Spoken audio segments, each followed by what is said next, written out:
Hello, everybody. Today we're going to be talking to Andrew Critch. Andrew Critch got his PhD in algebraic geometry at UC Berkeley. He's worked at Jane Street as an algorithmic trader, the Machine Intelligence Research Institute as a researcher, and he also co-founded the Center for Applied Rationality, where he was a curriculum designer. But currently, he's a research scientist at UC Berkeley's Center for Human Compatible AI. Today, the paper we're going to be talking about is Negotiable Reinforcement Learning for Pareto Optimal Sequential Decision Making. The authors are Nishant Desai, Andrew Critch, and Stuart Russell. Hello, Andrew. Hi, nice to be here. Nice to have you here. So I guess my first question about this paper is, what problem is it solving? Right. So, when I quote unquote solve a research problem, I'm usually trying to do two different things. One is that I'm answering an actual sort of formally specifiable math question, or maybe computer science question. But the other thing is I'm trying to draw attention to an area. So, for me, the purpose of this paper was to draw attention to an area that I felt neglected. And so that's sort of a meta research problem that it's trying to solve. And then the research problem that it's solving is, or like the object level problem that it solves, is that it demonstrates or explicates what a Pareto optimal sequential decision making procedure must look like when the people that it's making decisions for have different beliefs. Okay. Cool. So one thing that I guess I'm interested in, an area that I'm interested in, that sort of jumped out to me at this is the disagreements between the two, I guess, principles that this sequential decision-making policy is serving. And I'm interested in this because there's a line of work starting with Aumann that basically says that persistent disagreements between two people are sort of irrational. Like, as long as people can communicate, they shouldn't disagree about anything really.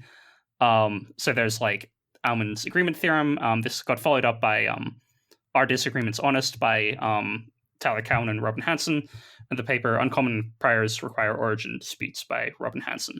I'm wondering what you think about this line of work and just in general the setup of two people disagreeing. Isn't that kind of crazy? That's great. That's a great question. So a lot of things you just said really triggered me. Oh no, it's irrational to disagree.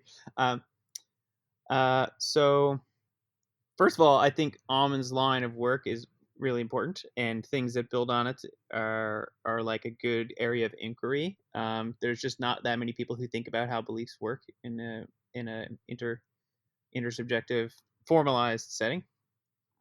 But there's a number of problems with trying to assert that disagreement is irrational at the individual level. First, and I say at the individual level because rationality is a descriptor of a system, and you can have a system where each individual is rational, but the system as a whole is not in some sense, in many different senses. So the first thing is that Aumann's agreement theorem applies when the two parties have a common prior, which seems extremely unrealistic for the real world. And I'll say more about what that means, but they require to have a common prior and also common knowledge of the state of disagreement or state of their beliefs, which I think is also very unrealistic for the real world. And I don't mean unrealistic in some kind of you can only get 0.99 when the theorem requires a 1 on some agreement metric. I mean, you can only get 0.3 when the theorem requires a 1 on some kind of agreement metric is kind of what I'm saying. So I think the assumptions of Aumann are robustly wrong as a descriptor of the world, but they're an important technical starting point for, you describe a scenario under simple assumptions, and Aumann's assumptions were simplifying, and then we have to keep complexifying those assumptions to get a real understanding of how beliefs between agents work. Why don't you think that the common knowledge of so I've heard a lot of people say that the common priors assumption is not realistic for humans. Why don't you think the common knowledge of disagreement is not realistic among humans? I think often I have disputes with people where we know that we have this dispute, right? So Right. So first, I want to address the priors thing, even though other people have addressed it. You know, um, common prior. I mean, what is my prior? Is it something I was born with as a baby? Is it something in my DNA? Um, it's it's there's many different ways of conceiving of a human as having had a prior and then some updates, and in I think any of the reasonable uh, conceptions of a human as a Bayesian updating agent, the prior is a pretty old thing that they've had for a long time, um, and it comes from before they've had a chance to interact with a lot of other people. So I don't think people have equal priors. They're genetically different, they're culturally different, and even as adults, we maybe have only interacted with our own culture, and I think that's deeply bubbling for people, if I can use the word bubble as a verb. It sequesters people, and people, even as an educated adult, you haven't interacted with educated adults from other cultures who've read a lot and seen a lot. And I say educated because that's how you get information. If you have less education, you have a different prior as well. So um, it's I think it's a big deal, and if we're going to start talking about how AI is going to benefit humanity, we need to be thinking about people having different beliefs about whether it's beneficial and what is beneficial. And then separately, the common knowledge or disagreement thing. First of all, I would call into question your experience that you really have had full common knowledge of disagreement with a person. Um, you know, uh, there's always this uncertainty. Like, how do you know you were using words in the same way as them? You talk to them for you talk to them for a while, and you gain some evidence that you're using words in the same way. And if you're careful thinker and you engage carefully in discourse, you check to see you're using words in the same way. But you only ran that check for so long. And what if you're using concepts in a different way too? Like, what if the concept, let's say you had a debate with somebody about, um, whether people should have privacy from AI systems. Um, you know, okay, you talk for a while about what privacy means. You talk for a while about should means, and then you ground it out to some kind of empirical prediction. Like, I think if the people don't have this kind of privacy, they will end up distressed in the following way. And then the other person in the argument says, I predict they will not end up distressed. But now, you're satisfied, you've made progress, and it's good to be satisfied that that progress was made. But have you grounded out what distress means? And it's eventually you just go home. Eventually you've done a good job today, you made progress with this interlocutor, and you disagree still, and you don't know for sure whether the concepts you're using are the same as the concepts they're using. And I think that that's profoundly important. Like, if you didn't settle what you meant by distress, um, that can be um, that can be important. A difference in culture, for example, where, like, maybe for you something that just like makes you a little bit sweaty and makes your mind go faster counts as distress, whereas for the other person it doesn't. Um, and maybe that's and now you have to ground that out as well. And in my experience, it whenever there appears to be a persistent disagreement, if you talk longer, you can always uncover some kind of confusion or miscommunication or difference in information, such that um, such that prior to that uncovering, you were both deluded as to the nature of the disagreement. So that's why I call in question this idea that you really have common knowledge of the disagreement, because I think you probably are both deluded as to the nature of it when you still disagree. Hmm, that's interesting. That seems plausible to me. I guess I also, now that you talked about the common priors assumption, I actually want to talk about that a little bit. I hope our listeners are interested in the philosophy of Bayesian disagreement. Yeah, so when I think of like the priors for a person, um, and like how to sort of make sense of them in terms of like Bayesian reasoning or whatever, to me it seems like this involves like some amount of like epistemological knowledge that you can update. Like for instance, I think it's possible that at some point in my life I didn't know about the modus ponens inference rule or something, or maybe some other inference rules, and now I do, and that those have sort of become part of my prior. Where like what I mean by the word prior is like, okay, today how do I form beliefs based on everything I know in the past, and like maybe that might be like a little bit different tomorrow because I'll like have some different conception about like simplicity priors or something. Um, so in this case, like your prior sounds strange to say this, but I do want to say that like I think you should be able to like change your prior over time. And if you can do this, then like okay, if somebody comes from a different culture where they like understand things differently, like hopefully you can like reason it out with them by some means other than Bayesian updating. Hopefully, otherwise it's layers upon layers. But um, yeah, I just wanted to like address like what priors should mean in this kind of context because I think under this different conception, it like becomes maybe a bit more realistic.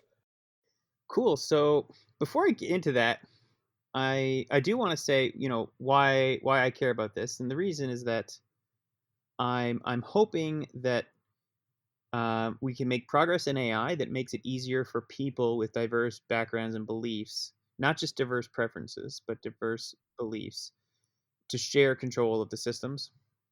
And the reason I want us to be able to share control of systems is twofold. One, I think it's just fair. If you have very powerful systems and powerful technologies, it's more fair to share it. Um, and the other one is that if you can share things, you don't have to fight over them. So that decreases the likelihood of conflict over powerful artifacts of technology in the future. So that, and I think there's quite a lot of societal and potentially existential risk that come from that. So that's the source of my interest here. I think there's many other reasons to be interested in making AI compatible with diverse human beliefs, and making it possible to negotiate for the control of the system, even knowing that. But I just want to flag that, like, while I'm going down this rabbit hole with you, that's what's steering me.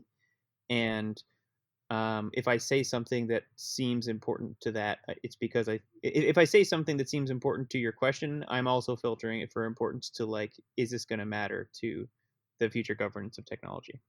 Okay. Um, so the first thing is that, yes, I agree with you that people can change their priors, but I mean, a Bayesian agent, quote unquote, changes prior when it updates. And I think you mean something more nuanced than that, which is Yeah, I mean you something can different. think, you can think longer and decide that your prior at the beginning of time ought to have been something else. And so, my statement that you're responding to in that is that a reasonable conception of a human being as a Bayesian agent has the prior as something that has existed for a long time, or that came into existence a long time ago. And that reasonable conception of a human Bayesian is doing a lot of work, because humans aren't Bayesian agents. In fact, physical agents are not Bayesian agents, because you have to do a lot of computation to be a Bayesian agent. So, in fact, you have to do infinite computation. So this is where my interest in logical uncertainty, and if you've heard of logical induction, comes from. And so I would just argue that, when you're changing your prior there, you're changing which Bayesian agent you are. You're not being a Bayesian agent in that moment. Okay, that seems fair. Um. All right. So And for listeners who've never thought about that, why is that important? Well, I think there's ethical questions that can be resolved by thinking. There's ethical questions that can't. I think Rawls' veil of ignorance is an example of an ethical principle that helps you figure things out by thinking longer and harder about, what if I were somebody else? You already knew everything you needed to know about those people to start realizing some of the things you should do to be fair, but you have to think about it. And in the same way, I think that's going to apply in the governance of AI. And for that reason, I think it is going to be important not to treat people like Bayesians, because people are entities, and computers are entities that change what they believe merely by thinking, even without making further observations. So that's a major shortcoming of the negotiable reinforcement learning framework that's only alluded to in the older um, uh, archive draft with just me on it, that says, bit or naturalized agency is going to be a key future work, and I do not think that the paper addresses that well at all. Yeah, I think that's a good point. I'm going to tack a little bit back to the paper, or like the literature on Bayesian agents cooperating and such. The related work section of this paper has a lot of like interesting stuff on social choice theory and such. Like there's a rich work of literature, I guess, both on social choice theory and on like can reasoners disagree. In some sense, a reader might find it a little bit surprising that this work hasn't already been done, at least like that the main theorem in this paper hasn't already been proven. I was wondering if you have thoughts about like why it took until 2018 this got published, 2019? 2017 was the first. The NeurIPS version is 2018, but the theorem you're referencing was proven in 2017. Okay, so why do you think it took until 2017? Yeah, this is something I grapple with deeply. I mean, for me, how do agents with different beliefs get along is like a pretty basic question. So, it has been analyzed a little bit, like you said, by Ammon and people in Ammon's. Google Scholar search people who cite Ammon, and then you'll get a lot of interesting thoughts about that. But not really much looking at sequential decision making. So you get these kind of really static analyses that are like, imagine you're at the end of eternity and you've reached common knowledge of disagreement, and at the beginning of eternity you had a common prior. Now, Ahmed's theorem applies, but it's a fixed moment. It's not something evolving over time. And things evolving over time are more complicated than things that are static. So if I were going to guess, it's just, you've got people who work on sequential decision making, which is like reinforcement learning people and operations research people. And then you've got people who think about beliefs a lot, and what is a belief, and there hasn't been that crossover of like, okay, what happens when you put the sequential decision making and the belief disagreement together? Yeah, I guess it's related to how in statistical mechanics, it's much easier to come up with a theory of equilibrium statistical mechanics than non-equilibrium statistical mechanics. And like it took humanity like we got the equilibrium theory way before we got a good non-equilibrium theory. Yeah, and I think there's a lot of things like that in multi-agent, like analyses of multi-agent interactions. Like game theory in general is just all about equilibria and not about how you get there. I mean, there's some research on that, but I think it's going to be a lot of hard work still to figure out. Ooh, do you have examples of these kind of non-equilibrium problems that maybe our listeners can help solve? Oh, well, I mean, there's a lot of games where finding the Nash equilibria is NP hard. So that means, in particular, that the two agents playing against each other, if you take those two agents as a computation, Hmm. they're not going to be finding the Nash equilibrium unless they've got enough compute to solve an NP hard problem, which they probably don't. So just Google NP hard Nash equilibria, and then you'll just see how many Nash equilibria just aren't really going to happen. Okay. So I guess with that out of the way, we'll get into the I guess the details of the paper. So we're talking about different principals who somehow have to negotiate over a policy that's going to act in the world. And one theorem that's a little bit about this is the Hersanis utilitarianism theorem, right? Where there's you and me, and where perhaps we're electing a government or something. And Hersanis utilitarian theorem basically says, well, what the government should optimize is a weighted linear combination of our utility functions. And in your paper, you prove something that isn't that theorem. Could you tell us a little bit more about why that theorem doesn't apply? Like why can't you just use that result? Yeah. So, I mean, sort of answering that kind of just is the theorem, but I can try to like give an intuitive version of it. Um, so, first of all, the theorem is pretty easy. You know, it's just linear algebra. It's not like I don't think is a deep fact. I think the only thing special about it is like bothering to think about it.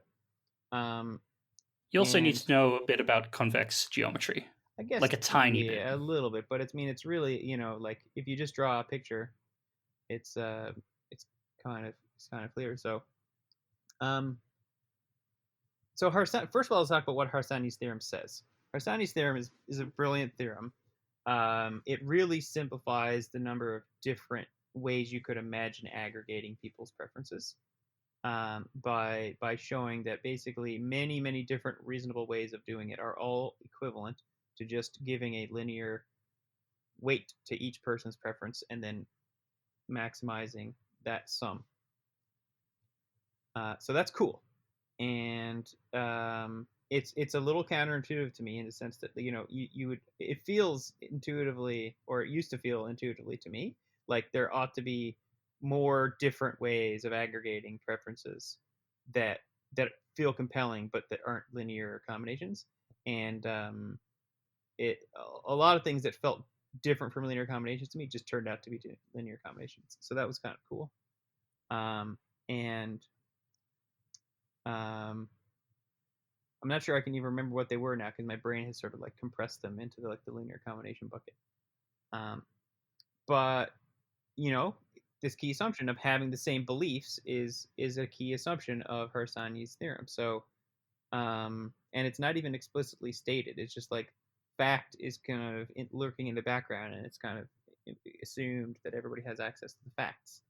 But in reality, we don't have access to facts. We have beliefs, and we have things we do to update our beliefs and get better information. So here is by the way, still putting off on answering your question. I'm going to say that the paper is not normative. You said like like you can take Hersanis theorem as being normative. And maybe he intended it to be normative, but I use it not normatively, but just descriptively. Like, look, all these things you might do, they're all just linear combinations of preferences. That's a nice simplifying fact. In the same way, I don't take the negotiable reinforcement learning result or the toward negotiable reinforcement learning result as normative, because I think there's a lot of bad outcomes that result from the dynamics described in the theorem. It's simultaneously a negative result. It's not exactly how I don't think that's how you should do things. So, so I'm going to answer a slightly different question, which is like, why would you do it that way? Like if you were doing it if you were, accounting for differences in beliefs as described in the paper, why would you be doing it? And the reason is this. So let's just say you and I are deciding to, I don't know. Let's say we're deciding to do a podcast together, and you're gonna interview me in a podcast. That's a negotiation. We got to decide on the time. We got to decide which, am I comfortable with the recording tools you're using or whatever, all that kind of stuff. And then once that's decided, then we like go ahead and we do the thing. We execute the sequential decision making that is, a podcast interview together. But before we do that, there's always the possibility that we might just not, the negotiation could just fail. It could fall through, and we go back to what people call the best alternative to negotiated agreement, or BATNA. So my BATNA today, if I didn't do this podcast, was going to be to write some things up. I was going to do some writing. And I don't know what your BATNA was, but like if this failed, maybe you would have just interviewed somebody else today, and so if you want to maximize the probability that two people are going to choose to cooperate and execute a literally cooperative sequence of decisions, you want them to be able to find a plan that they both like more than their bad. And so we both liked this idea of the podcast today more than the other stuff we were going to do. So now we're doing it. And if there's any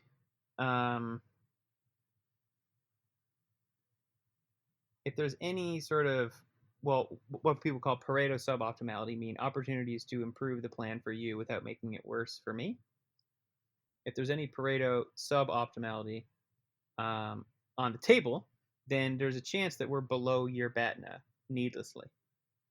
If we're in the midst of making a plan, and we're crappy at planning together, we're bad at negotiations, such that the plan we have is Pareto suboptimal, meaning we could make it better for you without making it worse for me, or we could make it better for me without making it worse for you. That's Pareto suboptimality. If it's Pareto suboptimal, there's a risk that the plan is going to be below your BATNA and you're going to bail, and it's below your BATNA needlessly.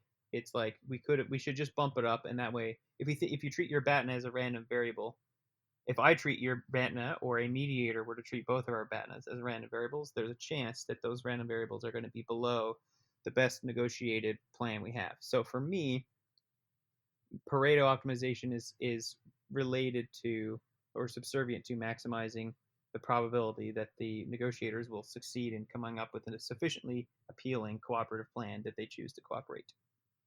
And that's because I think AI governance is going to require people to cooperate a lot. And negotiate a lot in the course of that.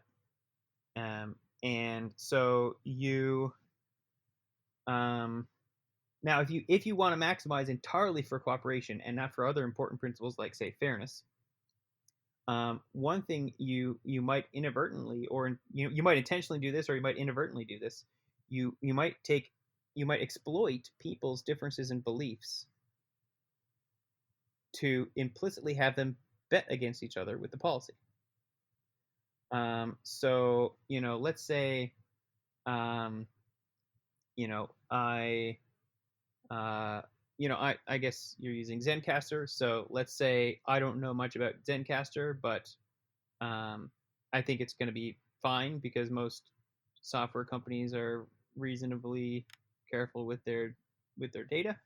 And Zencastr, and all about them, and you happen to know that Zencastr is like a terrible company that doesn't respect anybody's privacy, and but that I don't know that. People have studied this dynamic, by the way, bargaining with asymmetric information. That's not new. But if we Pareto optimize, we end up with this plan to show up on Zencastr, and if you want me to do the podcast and I want to do it subject to privacy constraints and I don't know about them, I sign up to do it, and then later I find out, oh no, my privacy is being violated by Zencastr, and they recorded someone downloaded the data and recorded my neighbor's conversations from tiny trace audio, and now their privacy's been violated too. And that's, I've been penalized for having incorrect beliefs about how Zencastr was going to turn out for me. And you can do that in a, the single shot version of that is just making a bet. It's like we made a bet that we made a bet that it's kind of two bets at once. You bet that you would like the plan, and I bet that I would like the plan, and I lost my part of that bet because Zencastr turned out bad. So the interesting thing is what happens when that bet settling becomes a continuous process that happens for the rest of forever, which is what you see in an AI system that is Pareto ex ante, meaning before it runs, ex ante subjectively Pareto optimal to the people or the principles that it's serving, is that it will actually every time step for the rest of eternity settles a little bet between the principles who created it or who agreed to defer to it. And then if one of the principals had very inaccurate beliefs about what the AI system was going to observe, that principle's priority, the weight that it gets in the system's judgment, goes down and down and down, because every second it's like losing a bet for how much control that principle is going to have over the AI, or how much the AI is going to choose to serve that principle's values. And so, in the same way I could lose one bet with you over how good Zencaster is going to be, I could actually lose a whole series of bets with you every second about how Zencaster is going to turn out. And if you got really accurate beliefs about the world, you're going to win all those bets, and our cooperation is going to end up great for you and worse for me.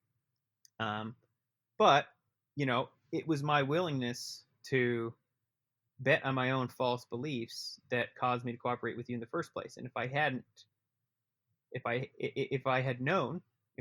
been deluded as to Zencaster's ethics, I might have just not done the podcast. So maybe that's ethically the right thing to turn out to do. But with AI, I worry that fragmentation could be quite bad if it leads to like war over, or even just like standards. There's like physical wars, and then there's standards wars about companies, just like fighting over what standards are going to be important because they're fragmenting. And I think that can cause a lot of chaos, waste a lot of attention. It could even, if it's physical wars, it could actually get people killed if countries are fighting over AI technology in the way that you might see companies fighting over oil as a resource. So, it's. I think there's. I guess I want to point out an important trade-off. This paper sort of points out a trade-off between fairness and cooperation, which is that cooperation ex ante rewards people with more accurate beliefs upon entry into the cooperation, and it's unfair to the people who ended up who had wrong misconceptions of what was going on. So your original question is like, why should we use this? Well, if cooperation Or and not the fairness original was the only, question, I think, was why doesn't the Hersanis aggregation theorem apply? right, and why should we use the belief updating rule instead, or something? I don't know. Something like that. And it's more like, well, we could say in a meta problem of like fairness and cooperation being two different principles you want to serve, you're trying to invent a negotiation framework that's pretty good for cooperation and pretty good for fairness. I would say Hersanis' approach is Pareto suboptimal, because you can get more cooperation, but it also, you should also be adding fairness as a constraint to Hersanis. So I think, it's. I don't know the answer yet of what I would personally subscribe to as like the right way.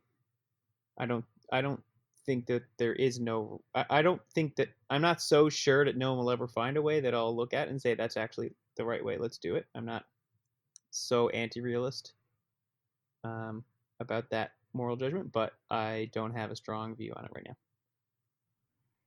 Okay.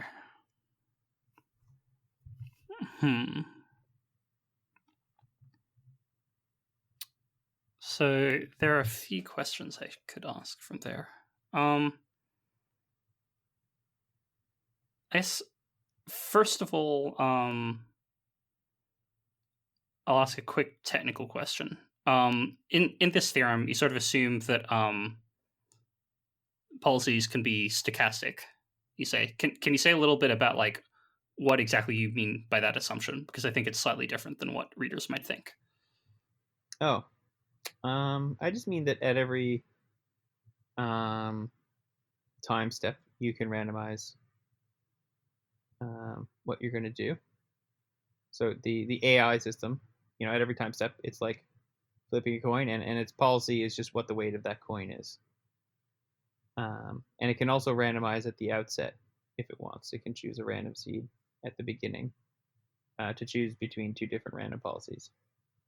So it has a memory, in a sense. You could, there's a few different ways of formalizing it. One is it generates a random seed at the beginning of time and then remembers that seed for the rest of the time. Or you could just have that that it can remember everything it has previously done, including that initial coin flip. So, and that's the formalization that I adopt, just because it's stronger, proves a stronger theorem. Okay. Yeah. So yeah, discussing this theorem. So we already have. Yeah. So if I think about institutions where people can be rewarded or punished based on what they know, it seems like we already have a few of those that are like that people are broadly okay with. So, for instance, the stock market. Like I have in my time. I just take exception to the claim that people are broadly okay with the stock market, but the stock market is still. I'll agree that the stock market is in fact still happening. Yeah, I think people are okay with some individual trades. Like if you and I trade in equity, like the person who like knows more about the value of that equity in the future is like has an edge on that trade. And I think I guess I haven't seen polling. My assumption is that most people are okay with the idea that like I can trade an equity with you. Um, but maybe you don't think that. Well, claims about what most people think are okay are like a little bit dangerous. And I'm a little bit uncomfortable making them. How are they dangerous? Well, they can force people into equilibria that they wouldn't have been. They can force people into equilibria that they didn't want to be in.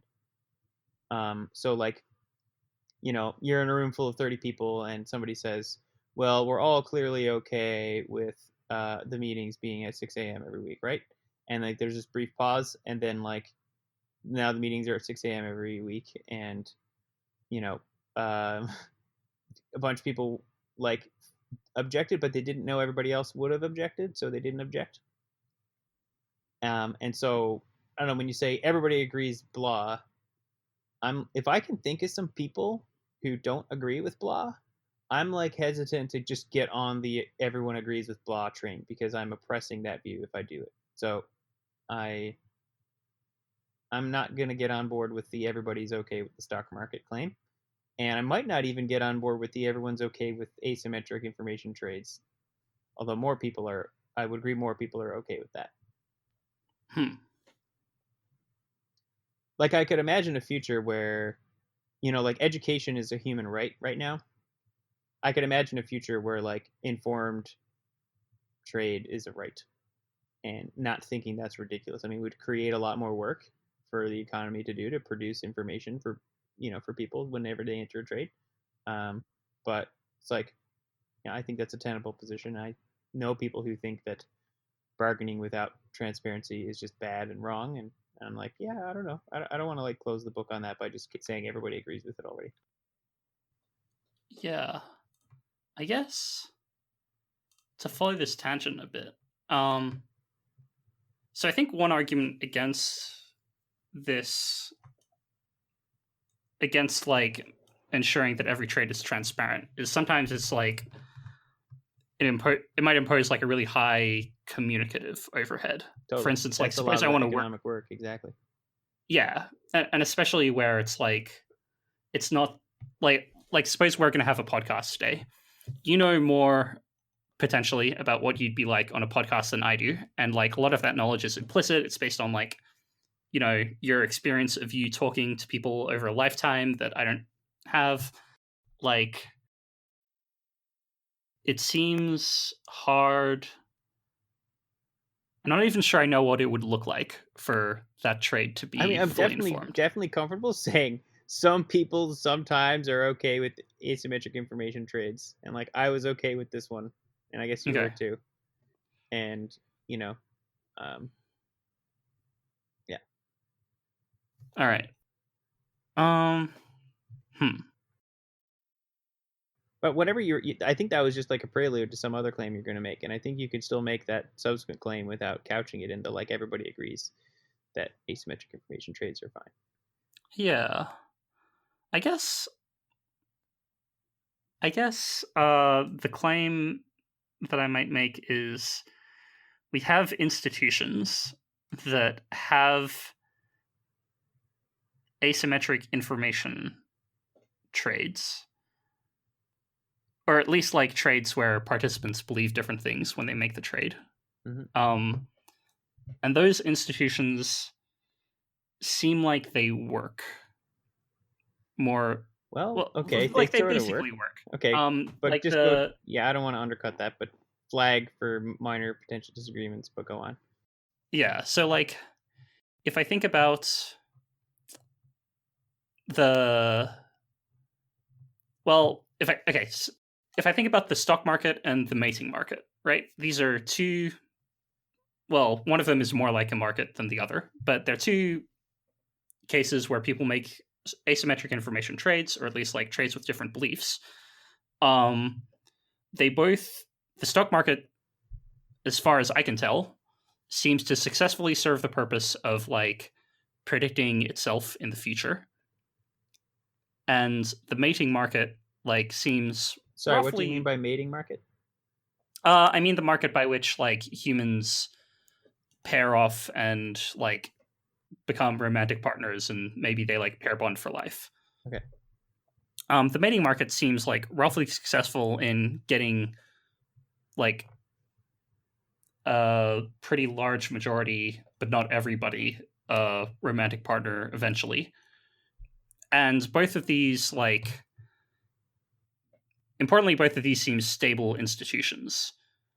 Like, it Yeah. seems like they're above probably they're not literally above everybody's BATNA, but they're above most people's BATNA. They're like roughly doing what they're trying to do, and like we're not seeing like really big revolts against them. I mean, so there have been revolts against the stock market, Yeah. and so I guess that's my counterpoint. Yeah, that's a decent counterpoint. Yeah. Hmm.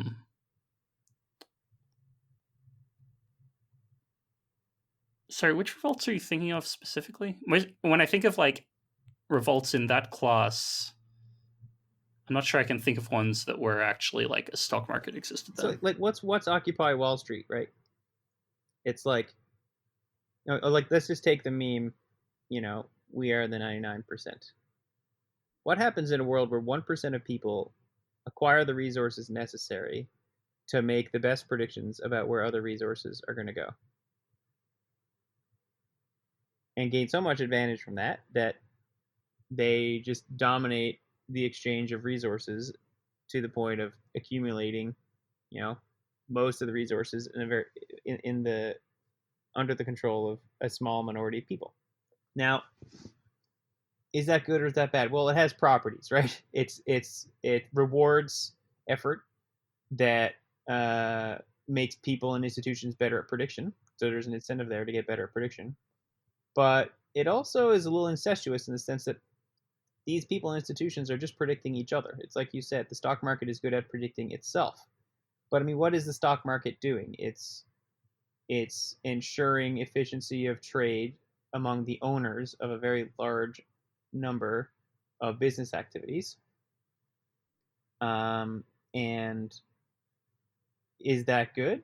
Well, I don't know. Maybe constantly changing the ownership of very large, powerful entities creates a diffusion of responsibility where you can just rotate in and out board members and CEOs if things go wrong. And company, so it's not clear that the stock market is a good thing for all the people who didn't end up in control of it. Um, and I mean, I worked in finance, so I think the stock market does some good, and I don't think um, I don't think it's all bad, and I wouldn't like erase the stock market right now if I had an anarchy button. Um, but I think it has some problems. I think many people agreed that it has some problems, and one of the problems is that it just heaps resources onto people who are good at predicting it, or institutions that are good at predicting it, and not it really leaves out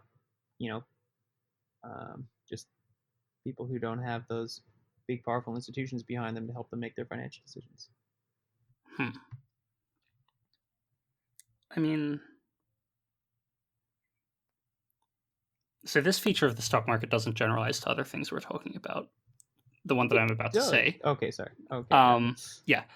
But I mean, the stock market does have this feature where you can just like buy the whole market, and then if you're like more willing to wait for resources than like the market quote unquote is, you can sort of just like buy the market, wait, and then eventually like get reasonably wealthy from doing that, right?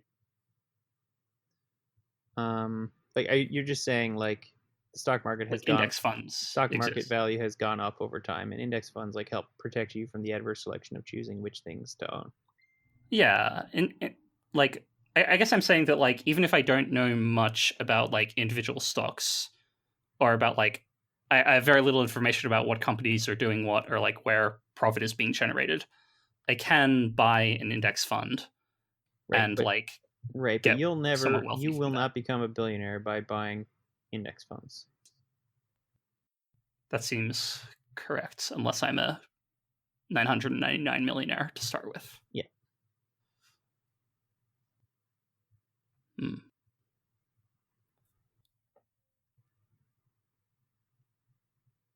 I didn't mean to dox you as a non-billionaire there. I just know you're not listed on any of the public registries of billionaires. You could still be a billionaire.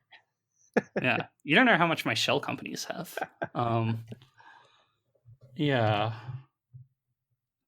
and so I guess the analogy is if we made AI that literally rewarded people who knew stuff, this would not be like it would reward some kind of like insider trading or like fooling others or something, and this would like not be a stable situation. Is that a summary of what do you think?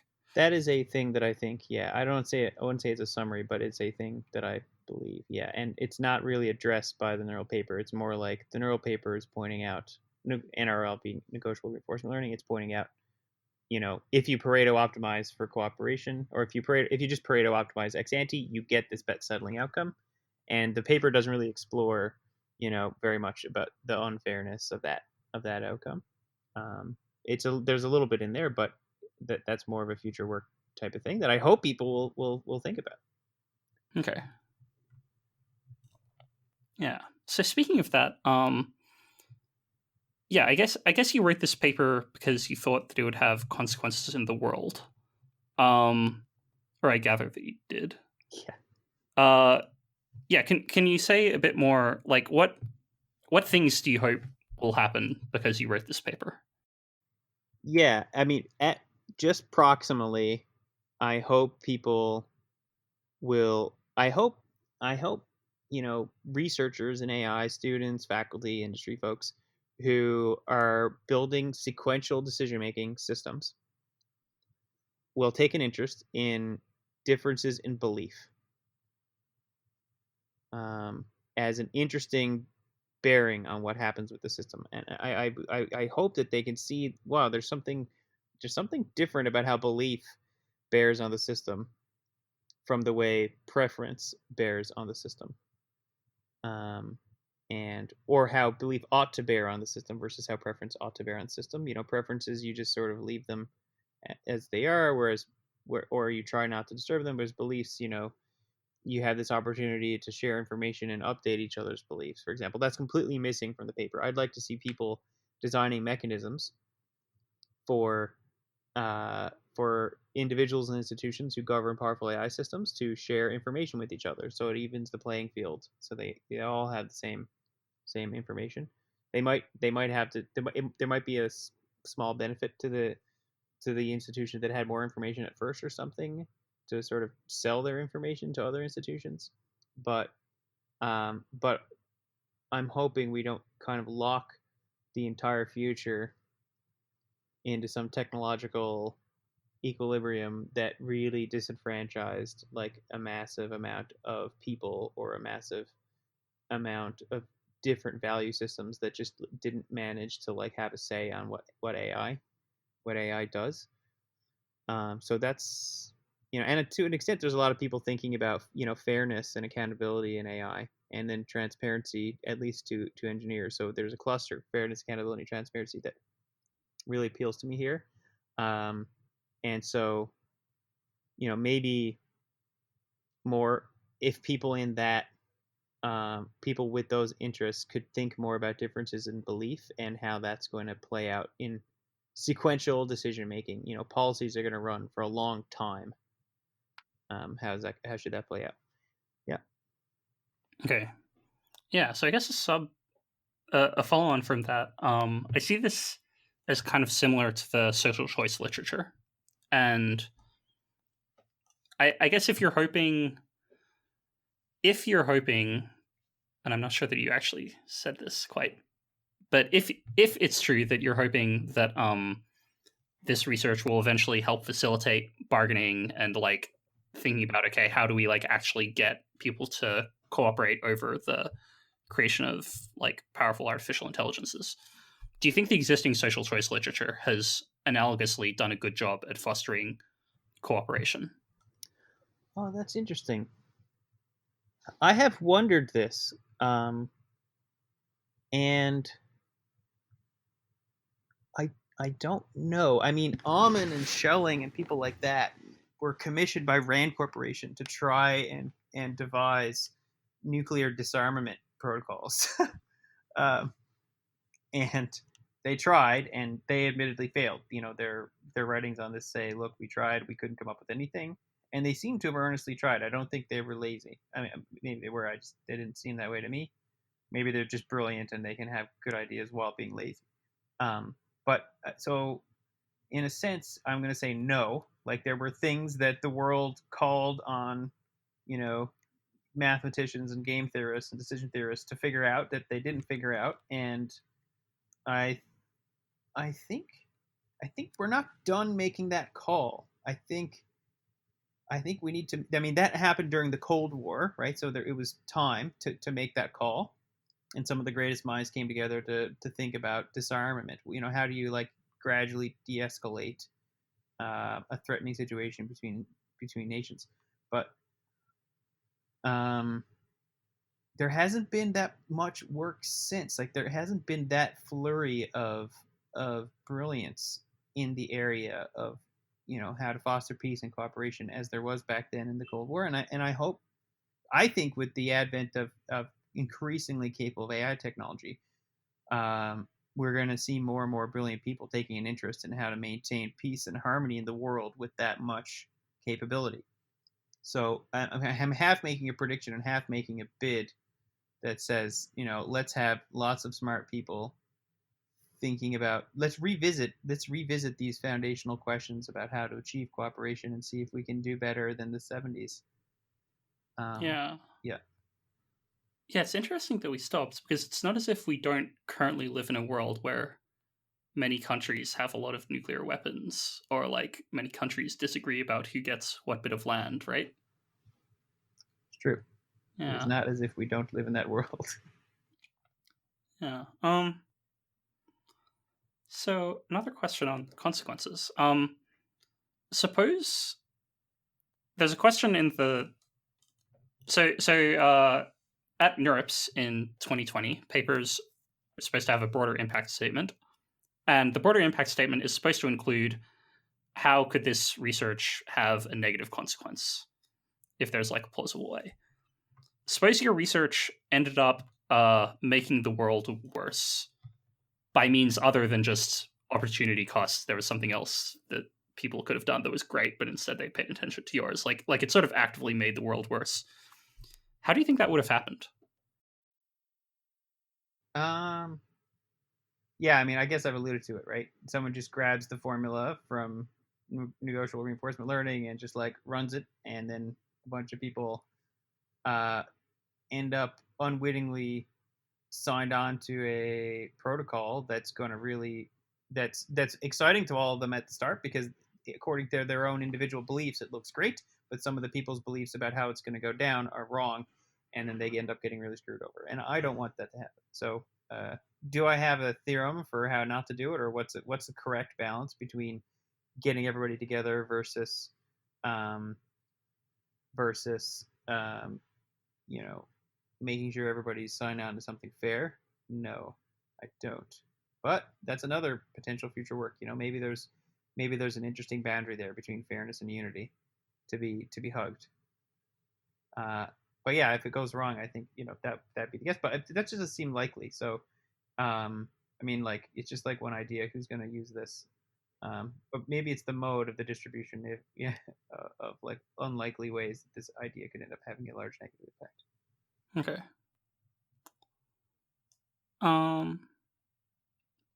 So speaking of the consequences, the paper's been out for a while. How's the reception been? Yeah. It's there have been a bunch of people who sort of came up to me to try to take an interest in it, like